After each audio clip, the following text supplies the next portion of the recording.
Price God. ஆண்டவர் இயேசு கிறிஸ்து நாமத்தினாலே வாழ்த்துக்கள். ஒரு வசனத்தை வாசிக்கிறேன். நெகேமியாவின் புஸ்தகம் 2ஆம் அதிகாரம் வசனம் 12.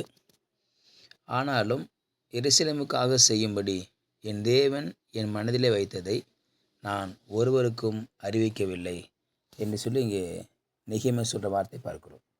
தேவனாகிய கர்த்தர் நெகேமியாவுடைய மனதில் ஒரு காரியத்தை வைத்திருந்தார், ஒரு எண்ணத்தை வைத்திருந்தார், ஒரு ஏக்கத்தை நிறைவேற்றும்படியாக ஒரு காரியத்தை செய்திருந்தார். அதுதான் எருசலேமின் தேவாலயத்தினுடைய அலங்கம் கட்டப்படுவதற்காகவும் அங்கே இடிக்கப்பட்ட சுட்டரிக்கப்பட்ட வாசல்கள் மீண்டும் கட்டப்படும்படியாகவும் தேவன் நெகேமியாவுக்கு மனதில் ஒரு பாரத்தை வைத்திருந்தார். அந்த பாரத்தை குறித்து நெகேமியா சொல்கிற பொழுது நெகேமியா எல்லா ஆட்களையும் அவர் ஆயத்தம் பண்ணி கொண்டு சென்றார். பொருட்களை அவர் ஆயத்தப்படுத்தி கொண்டு சென்றார். எல்லாவற்றையும் எடுத்துக்கொண்டு சென்ற இந்த நெகேமியா எருசலேம் போன பின்பு அங்கே அலங்கத்தை கட்ட வேண்டும் என்ற எண்ணம் மனதில் இருக்கிறது. அதற்காக ஆட்களை ஆயத்தப்படுத்த வேண்டும் என்ற எண்ணம் இருந்தது. பொருட்களை சேகரிக்க வேண்டும் என்ற எண்ணம் இருந்தது. எல்லாம் இருந்திருந்தாலும் தேவன் தன்னுடைய மனதில் வைத்த அந்த தரிசனத்தை, அந்த காரியத்தை ஒருவருக்கும் அறிவிக்கவில்லை என்று பார்க்கிறோம். சில நேரத்தில் ஆண்டவர் இதை சொல்ல அப்படின்னு சொல்லுவார். சில நேரத்தில் யாரிடத்திலும் சொல்ல வேண்டாம் என்று சொல்லுவார். சொல்ல வேண்டாம் என்று சொல்ல காரியத்தை நம்ம யாரிடத்தையும் சொல்லக்கூடாது. காரணம், ஆண்டவருக்கும் ஒரு ஊழியக்காரருக்கும் தனிப்பட்ட விதத்தில் தேவன் சொல்கிற காரியம். சில நேரத்தில் நம்முடைய தேவனுடைய திட்டத்தை நாம் மற்றவர்களுக்கு அறிவிக்கிற பொழுது பிசாசு எழும்பி மக்களை குழப்பி தரிசனுக்கு எதிராக செயல்பட்டு அதை செய்யக்கூடாமல் அவனால் பண்ண முடியும். அவன் எதிராக எழும்ப முடியும். தரிசனத்தை அவன் சீர்குலைக்க முடியும். மனதின் எண்ணங்களை அவன் சீர்குலைக்க முடியும். ஆகவே தான் இந்த நெகேமியா எருசலேமுக்கு சென்றிருந்தாலும் எருசலேமுக்கு சென்ற உடனே தன் மனதில் இருக்கிற காரியத்தை யாருக்கும் அவன் அறிவிக்கவில்லை. காரணம், சன்பல்லாத் தொபியாக அவர்கள் எழும்பி இதற்கு விரோதமாக செயல்படுவார் என்று சொல்லி அவர் அறிந்திருந்தார். ஆகவே தான் யாருக்கும் அறிவிக்கவில்லை, யாருக்கும் சொல்லவில்லை. தேவன் தம்முடைய மனதில் போட்ட அந்த தரிசனத்தை, போட்ட அந்த ஊழியத்தின் காரியத்தை நிறைவேற்றும்படியாக சொல்லப்பட்ட காரியத்தை அவர் தன் மனதிலே வைத்திருந்தார். சில பேர்த்து பார்த்தோன்னா சில காரியத்தை சொல்லாமல் இருக்க முடியாது. அவங்க சொல்லணும் அப்படின்னு சொல்லிடுவாங்க. சொல்லுன்னா தலையை வெடிச்சிடுன்னு சொல்லுவாங்க. எந்த ஒரு காரியத்தையும் அவங்க போய் சொல்லிடுவாங்க. மனசில் எதுவுமே ரகசியத்தை வைக்கவே முடியாது, ரகசியத்தை சொல்லவே முடியாது. யார்கிட்டையும் சொல்லாதீங்க அப்படின்னு சொல்கிற காரியத்தை மற்றவங்கள்ட்ட இவங்க போய் என்ன சொல்லுவாங்க, யார்கிட்டையும் சொல்லாதீங்கன்னு சொல்லிட்டு வருவாங்க.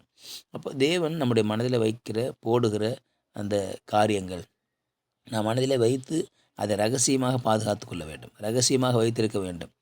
ஒரு ஊழியக்காரன் ரகசியத்தை பாதுகாக்க வேண்டும். ஒரு தேவனுடைய பிள்ளை ரகசியத்தை காக்க வேண்டும், பாதுகாக்க வேண்டும்.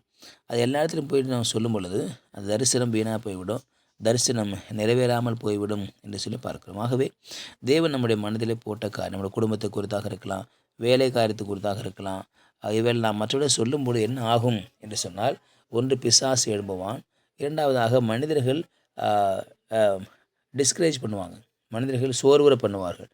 ஏன் நடக்காது, இதெல்லாம் ஆகாது. ஒரு விசுவாசத்தோடு நாம் இருப்போம். அதை மக்கள்கிட்ட சொல்லும் பொழுது அவங்கள் அவிசுவாசத்தில் பேசுவார்கள். அவிசுவாசம் பேசுகிற பொழுது நாம் விசுவாசத்தை இழக்கக்கூடிய ஒரு சூழல் ஏற்படும். ஆகவே நாம் அப்படிப்பட்ட சொல்லுகிற பொழுது அவர்கள் நம்ம டிஸ்கரேஜ் பண்ணுவாங்க. அவளை நம்ம செய்ய முடியாதபடிக்கு நம்மை பலவீனப்படுத்தும். அந்த வார்த்தைகள் பலவீனப்படுத்தும். ஒன்றும் ஆகாது, முடியாது, செய்ய முடியாது, ஆண்டவர் அப்படி தான் சொன்னார்னா அது என்னைக்கா நடக்கும், விட்டுருங்க, அதே அப்படி ஏதாவது சொல்லி நம்ம டிஸ்டர்ப் பண்ணுவாங்க. நம்மை அவர்கள் ஏளனம் பேசுவாங்க. நம்ம இதை நடக்கக்கூடாமல் செய்வதற்குண்டான எல்லா காரியங்களையும் அவங்களால செய்ய முடியும் என்று சொல்லி நான் பார்க்கிறோம். ஆகவே தேவன் தம்முடைய பிள்ளைகளுக்கு சொல்லக்கூடிய வார்த்தை, சொல்லியிருக்கிற வார்த்தையை நாம் ஜெபத்தில் வைத்து ஜெபத்தில் தேவனோடு போராட வேண்டும். ஜெபத்தில் தேவனோட கூட பரலோகத்துக்கு கதவுகளை தட்டி கொண்டே இருக்க வேண்டும். பரலோகத்தின் தேவனோட கூட உருவாடி கொண்டே இருக்க வேண்டும். தேவன் வழிகளை திறப்பார். தேவன் ஒரு தரிசனத்தை கொடுத்தான்னு சொன்னால் அதுக்கேற்ற வழிகளையும் திறப்பார். தேவன் சபையை கட்டுன்னு சொன்னார்னா அதுக்கேற்ற பொருளாதாரத்தை கொடுப்பார். நாம் செய்ய வேண்டியது என்ன? தொடர்ந்து ஜெபித்து கொண்டே இருப்பது தான். தேவனோடு கூட ஜெபித்து கொண்டே இருக்கிற பொழுது, பேசிக்கொண்டே இருக்கிற பொழுது, தேவனுடைய திட்டங்களை கேட்டுக்கொண்டே இருக்கிற பொழுது தேவன் நம்முடைய ஊழியத்தின் காரியங்களை விசாலப்படுத்துவார், விரிவுபடுத்துவார் என்று சொல்லி பார்க்கிறோம். ஆகவே தான் நெகேமியா தேவனுடைய ஆலயத்தை கட்டி முடிப்பதற்கு காரணம் அவன் தேவனுடைய ரகசியத்தை காத்திருந்தான். இன்றைக்கி நாம் தேவன் ரகசியத்தை காக்கிறோமா, அல்ல எல்லா இடத்துலையும் சொல்லிட்டு அது ஒன்றுமில்லாமல் போக பண்ணுகிறோமா என்பதை நாம் யோசித்து பார்க்க வேண்டும். அது குடும்பத்தின் காரியமாக இருக்கலாம், பிள்ளைகளுக்கு கொடுத்த காரியமாக இருக்கலாம், அல்ல நம்ம ஊழியத்துக்கு கொடுத்த காரியமாக இருக்கலாம், எதிர்காலத்துக்கு கொடுத்த காரியமாக இருக்கலாம். எல்லாவற்றையும் எல்லார்ட்டையும் சொல்லக்கூடாது. தேவனோடு கூட பேசி பேசி ஜெபித்து நாம் அதை கிளியர் பண்ணி அதற்குள்ள வழிவாசல் திறக்க முடியாது காத்திருந்து நாம் அவர்களை செய்யும் பொழுது ஜெயம் நமக்குரியதாக மாறும், வெற்றி நமக்குரியதாக மாறும். நெகேமியா ஜெயம் பெற்றார், வெற்றியை தனதாக்கினார்.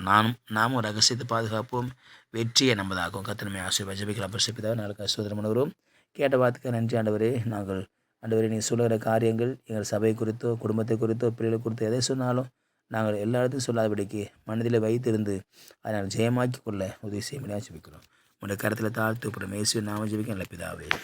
ஆமேன். You will be succeeded.